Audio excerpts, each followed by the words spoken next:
मेरे प्यारे देशवासियों, नमस्कार। जब मैं मन की बात करता हूं तो ऐसा लगता है जैसे आपके बीच आपके परिवार के सदस्य के रूप में उपस्थित हूं। हमारी छोटी छोटी बातें जो एक दूसरे को कुछ सिखा जाए, जीवन के खट्टे मीठे अनुभव जो जी भर के जीने की प्रेरणा बन जाए, बस यही तो है मन की बात। आज 2021 की जनवरी का आखिरी दिन है।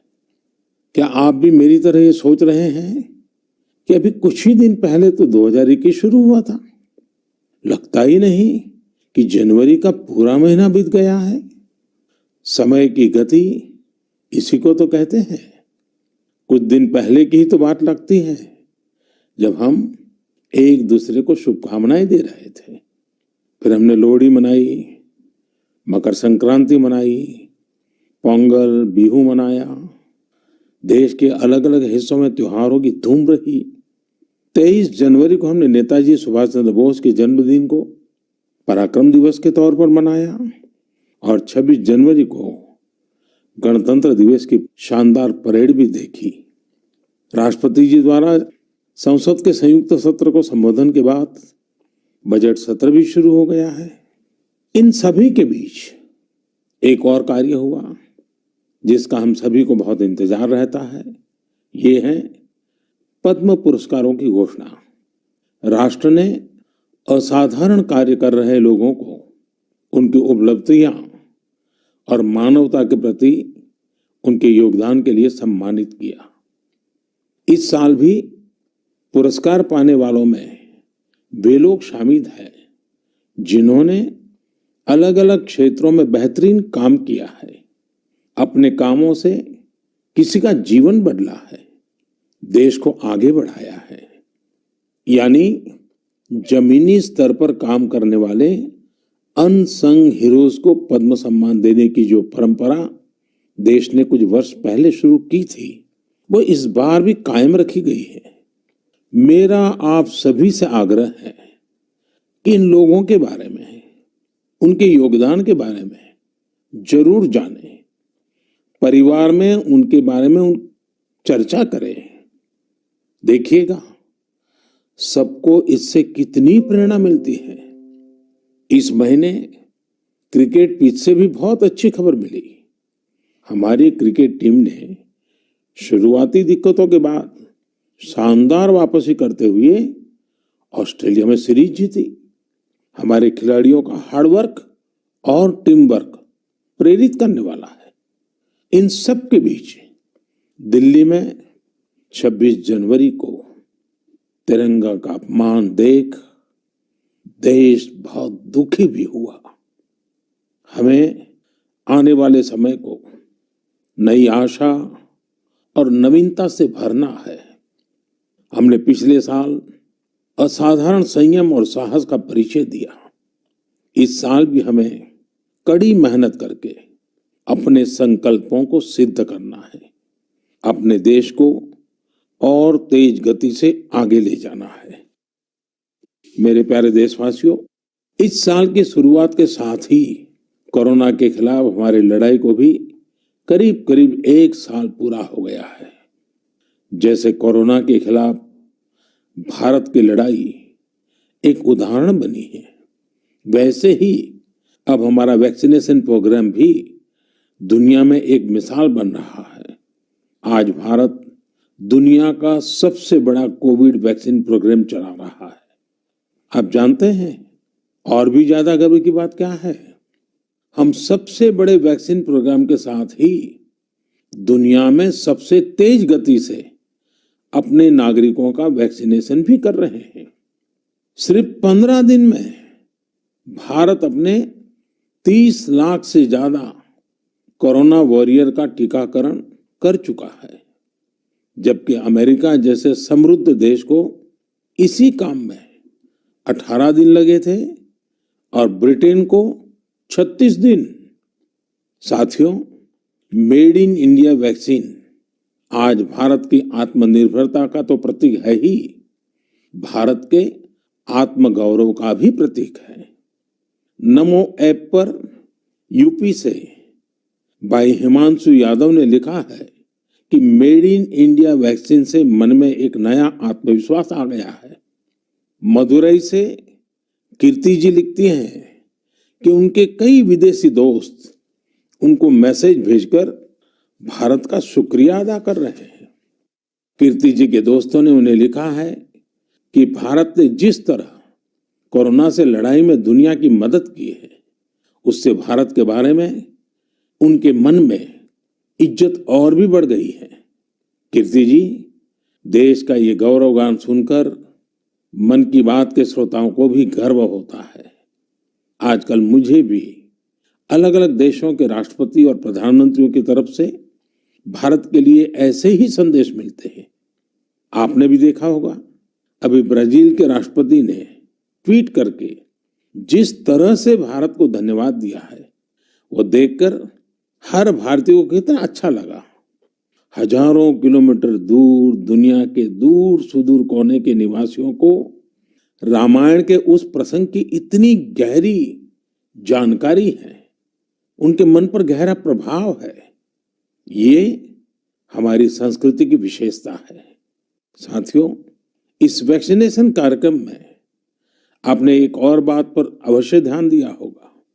संकट के समय में भारत दुनिया की सेवा इसलिए कर पा रहा है क्योंकि भारत आज दवाओं और वैक्सीन को लेकर सक्षम है, आत्मनिर्भर है। यही सोच आत्मनिर्भर भारत अभियान की भी है। भारत जितना सक्षम होगा, उतनी ही अधिक मानवता की सेवा करेगा, उतना ही अधिक लाभ दुनिया को होगा। मेरे प्यारे देशवासियों, हर बार आपके ढेर सारे पत्र मिलते हैं। नमो ऐप और माय गॉव पर आपके मैसेजेस, फोन कॉल्स के माध्यम से आपकी बातें जानने का अवसर मिलता है। इन्हीं संदेशों में एक ऐसा भी संदेश है जिसने मेरा ध्यान खींचा। ये संदेश है बहन प्रियंका पांडे जी का। 23 साल की बेटी प्रियंका जी हिंदी साहित्य की विद्यार्थिनी है और बिहार के सिवान में रहती है। प्रियंका जी ने नमो ऐप पर लिखा है कि वो देश के 15 घरेलू पर्यटन स्थलों पर जाने के मेरे सुझाव से बहुत प्रेरित हुई थी।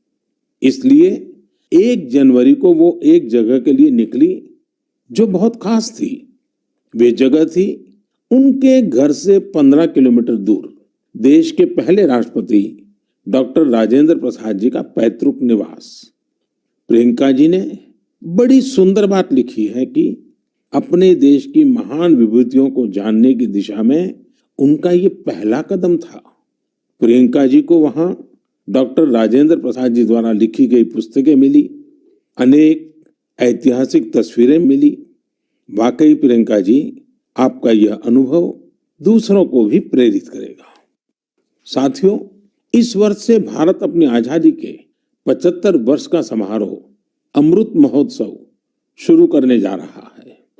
ऐसे में यह हमारे उन महानायकों से जुड़ी स्थानीय जगहों का पता लगाने का बेहतरीन समय है जिनकी वजह से हमें आजादी मिली। साथियों, हम आजादी के आंदोलन और बिहार की बात कर रहे हैं तो मैं नमो ऐप पर ही की गई एक और टिप्पणी की भी चर्चा करना चाहूंगा। मुंगेर के रहने वाले जयराम विप्लव जी ने मुझे तारापुर शहीद दिवस के बारे में लिखा है। 15 फरवरी 1932 को देशभक्तों की एक टोली के कई वीर नौजवानों की अंग्रेजों ने बड़ी ही निर्ममता से हत्या कर दी थी। उनका एकमात्र अपराध यह था कि वे वंदे मातरम और भारत मां की जय के नारे लगा रहे थे। मैं उन शहीदों को नमन करता हूं और उनके साहस का श्रद्धापूर्वक स्मरण करता हूं। मैं जयराम विप्लव जी को धन्यवाद देना चाहता हूं। वे एक ऐसी घटना को देश के सामने लेकर आए जिस पर उतनी चर्चा नहीं हो पाई जितनी होनी चाहिए थी। मेरे प्यारे देशवासियों, भारत के हर हिस्से में, हर शहर, कस्बे और गांव में आजादी की लड़ाई पूरी ताकत के साथ लड़ी गई थी। भारत भूमि के हर कोने में ऐसे महान सपूतों और वीरांगनाओं ने जन्म लिया, जिन्होंने राष्ट्र के लिए अपना जीवन न्योछावर कर दिया। ऐसे में यह बहुत महत्वपूर्ण है कि हमारे लिए किए गए उनके संघर्षों और उनसे जुड़ी यादों को हम संजो कर रखें, और इसके लिए उनके बारे में लिखकर हम अपनी भावी पीढ़ियों के लिए उनकी स्मृतियों को जीवित रख सकते हैं।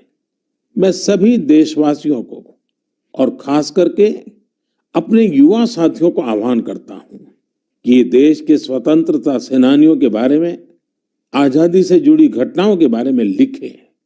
अपने इलाके में स्वतंत्रता संग्राम के दौर की वीरता की गाथाओं के बारे में किताबें लिखें।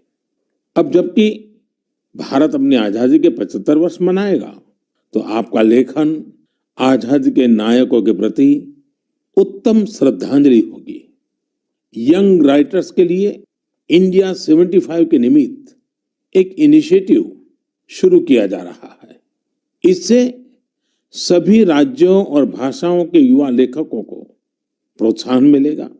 देश में बड़ी संख्या में ऐसे विषयों पर लिखने वाले राइटर्स तैयार होंगे, जिनका भारतीय विरासत और संस्कृति पर गहन अध्ययन होगा। हमें ऐसी उभरती प्रतिभाओं की पूरी मदद करनी है। इससे भविष्य की दिशा निर्धारित करने वाले थॉट लीडर्स का एक वर्ग भी तैयार होगा। मैं अपने युवा मित्रों को इस पहल का हिस्सा बनने और अपने साहित्यिक कौशल का अधिक से अधिक उपयोग करने के लिए आमंत्रित करता हूं। इससे जुड़ी जानकारियां शिक्षा मंत्रालय की वेबसाइट से प्राप्त कर सकते हैं। मेरे प्यारे देशवासियों, मन की बात में श्रोताओं को क्या पसंद आता है, ये आप ही बेहतर जानते हैं।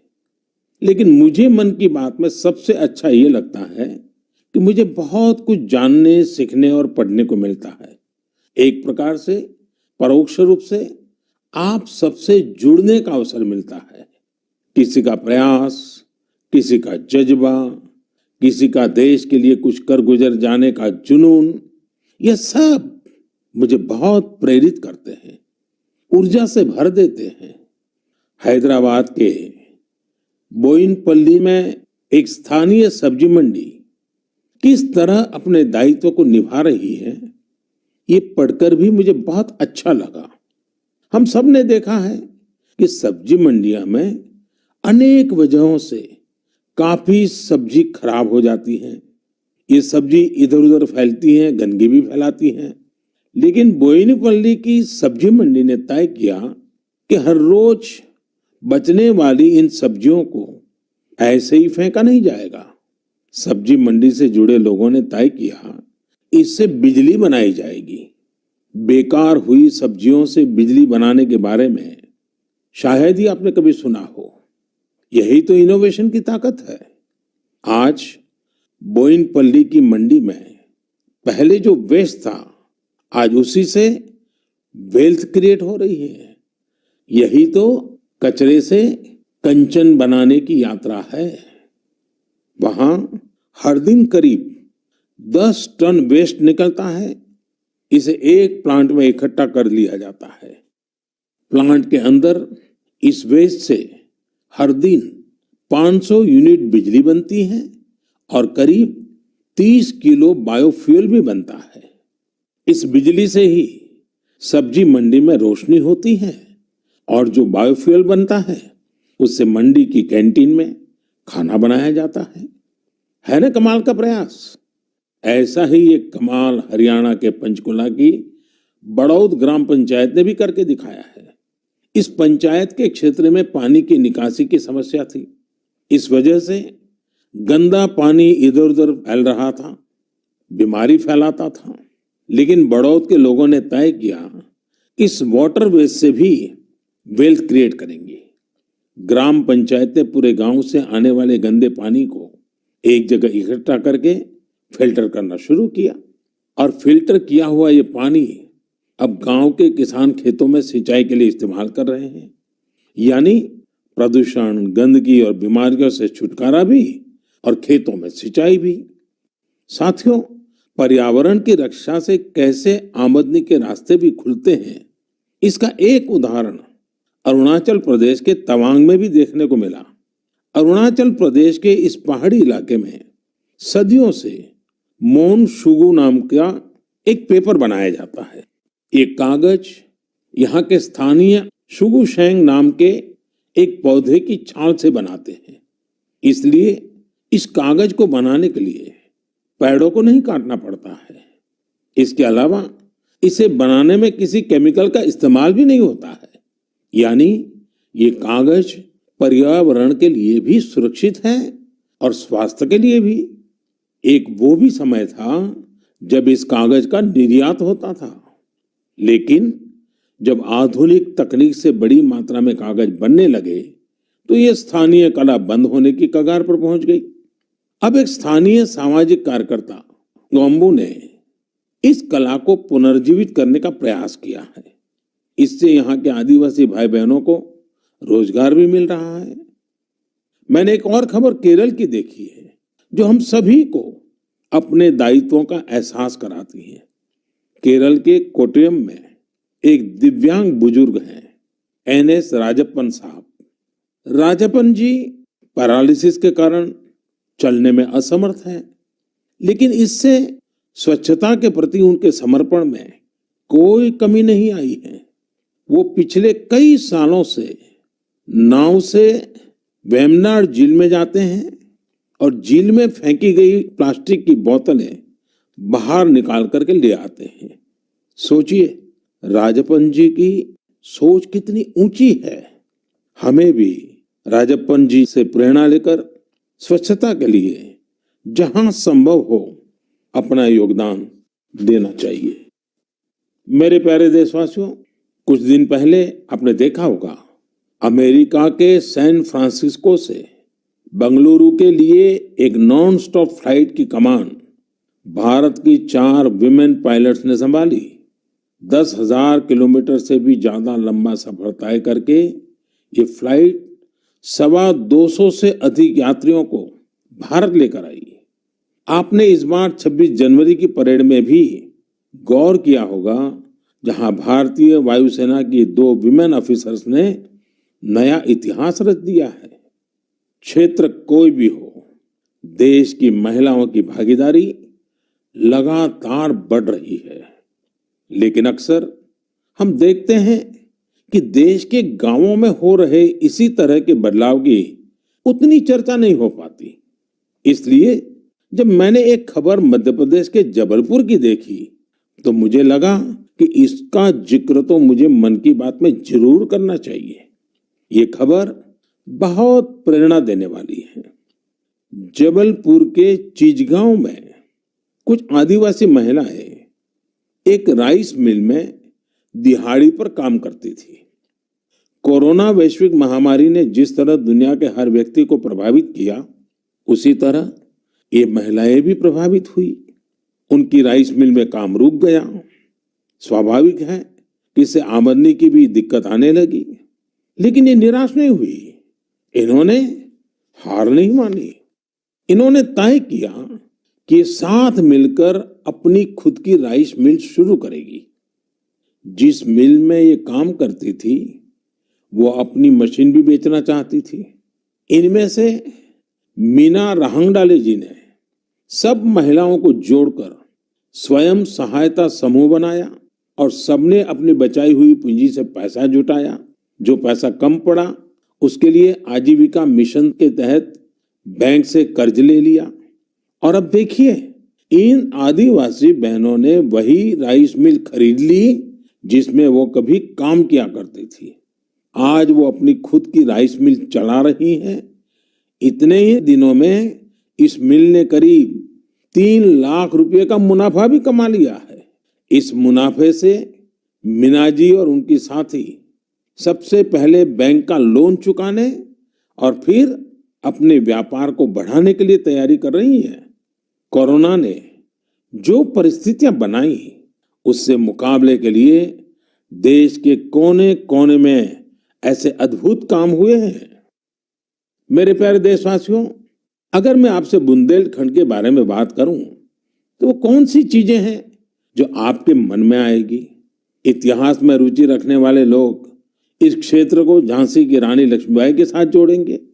वहीं कुछ लोग सुंदर और शांत ओरछा के बारे में सोचेंगे। कुछ लोगों को इस क्षेत्र में पड़ने वाली अत्यधिक गर्मी की भी याद आ जाएगी। लेकिन इन दिनों यहाँ कुछ अलग हो रहा है जो काफी उत्साहवर्धक है और जिसके बारे में हमें जरूर जानना चाहिए। पिछले दिनों झांसी में 1 महीने तक चलने वाला स्ट्रॉबेरी फेस्टिवल शुरू हुआ। हर किसी को आश्चर्य होता है, स्ट्रॉबेरी और बुंदेलखंड, लेकिन यही सच्चाई है। अब बुंदेलखंड में स्ट्रॉबेरी की खेती को लेकर उत्साह बढ़ रहा है और इसमें बहुत बड़ी भूमिका निभाई है झांसी की एक बेटी गुरलीन चावला ने। लॉ की छात्रा गुरलीन ने पहले अपने घर पर और फिर अपने खेत में स्ट्रॉबेरी की खेती का सफल प्रयोग कर ये विश्वास जगाया है कि झांसी में भी ये हो सकता है। झांसी का strawberry festival stay at home concept पर जोर देता है। इस महोत्सव के माध्यम से किसानों और युवाओं को अपने घर के पीछे खाली जगह पर या छत पर टेरेस गार्डन में बागवानी करने और स्ट्रॉबेरीज उगाने के लिए प्रोत्साहित किया जा रहा है। नई टेक्नोलॉजी की मदद से ऐसे ही प्रयास देश के अन्य हिस्सों में भी हो रहे हैं। जो स्ट्रॉबेरी कभी पहाड़ों की पहचान थी, वह अब कच्छ की रेतीली जमीन पर भी होने लगी है। किसानों की आय बढ़ रही है। साथियों, स्ट्रॉबेरी फेस्टिवल जैसे प्रयोग इनोवेशन की स्पिरिट को तो प्रदर्शित करते ही हैं, साथ ही यह भी दिखाते हैं कि हमारे देश का कृषि क्षेत्र कैसे नई टेक्नोलॉजी को अपना रहा है। साथियों, खेती को आधुनिक बनाने के लिए सरकार प्रतिबद्ध है और अनेक कदम उठा भी रही है। सरकार के प्रयास आगे भी जारी रहेंगे। मेरे प्यारे देशवासियों, कुछ ही दिन पहले मैंने एक वीडियो देखा। वह वीडियो पश्चिम बंगाल के वेस्ट मिदनापुर स्थित नया पिंगला गांव के एक चित्रकार सरमुद्दीन का था। वो प्रसन्नता व्यक्त कर रहे थे कि रामायण पर बनाई उनकी पेंटिंग 2 लाख रुपए में बिकी है। इससे उनके गांव वालों को भी काफी खुशी मिली है। इस वीडियो को देखने के बाद मुझे इसके बारे में और अधिक जानने की उत्सुकता हुई। इसी क्रम में मुझे पश्चिम बंगाल से जुड़ी एक बहुत अच्छी पहल के बारे में जानकारी मिली, जिसे मैं आपके साथ जरूर साझा करना चाहूंगा। पर्यटन मंत्रालय के रीजनल ऑफिस ने महीने के शुरू में ही बंगाल के गांवों में एक इनक्रेडिबल इंडिया वीकेंड गेटवे की शुरुआत की। इसमें पश्चिम मिदनापुर, बांकुरा, बीरभूम, पुरुलिया, पूर्व बर्धमान, वहां के हस्तशिल्प कलाकारों ने विजिटर्स के लिए हैंडीक्राफ्ट वर्कशॉप आयोजित की। मुझे यह भी बताया गया कि इनक्रेडिबल इंडिया वीकेंड गेटवे के दौरान हैंडीक्राफ्ट की जो कुल बिक्री हुई, वो हस्तशिल्पकारों को बेहद प्रोत्साहित करने वाली है। देश भर में लोग भी नए नए तरीकों से हमारी कला को लोकप्रिय बना रहे हैं। ओडिशा के राउरकेला की भाग्यश्री साहू को देख लीजिए।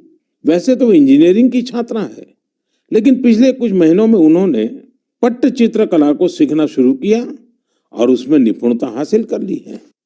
लेकिन क्या आप जानते हैं कि उन्होंने पेंट कहाँ किया? सॉफ्ट स्टोन्स पर। कॉलेज जाने के रास्ते में भाग्यश्री को ये सॉफ्ट स्टोन मिले। उन्होंने इन्हें एकत्र किया और साफ किया। बाद में उन्होंने रोजाना 2 घंटे इन पत्थरों पर पट्टचित्र स्टाइल में पेंटिंग की। वह इन पत्थरों को पेंट कर उन्हें अपने दोस्तों को गिफ्ट करने लगी।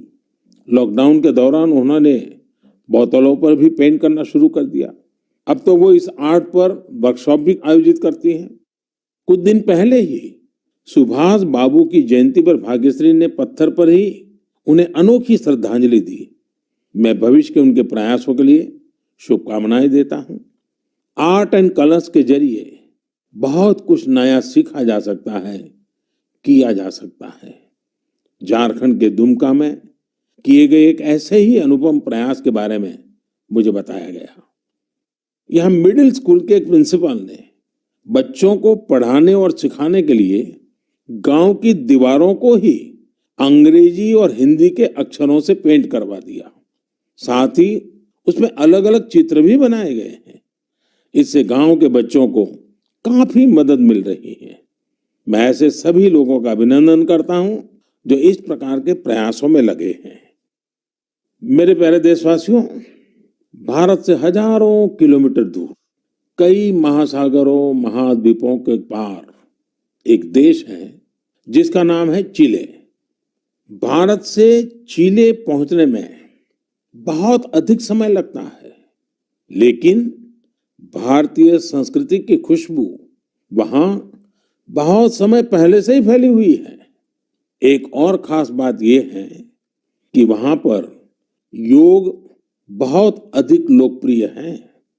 आपको यह जानकर अच्छा लगेगा कि चिले की राजधानी सैंटियागो में 30 से ज्यादा योग विद्यालय हैं।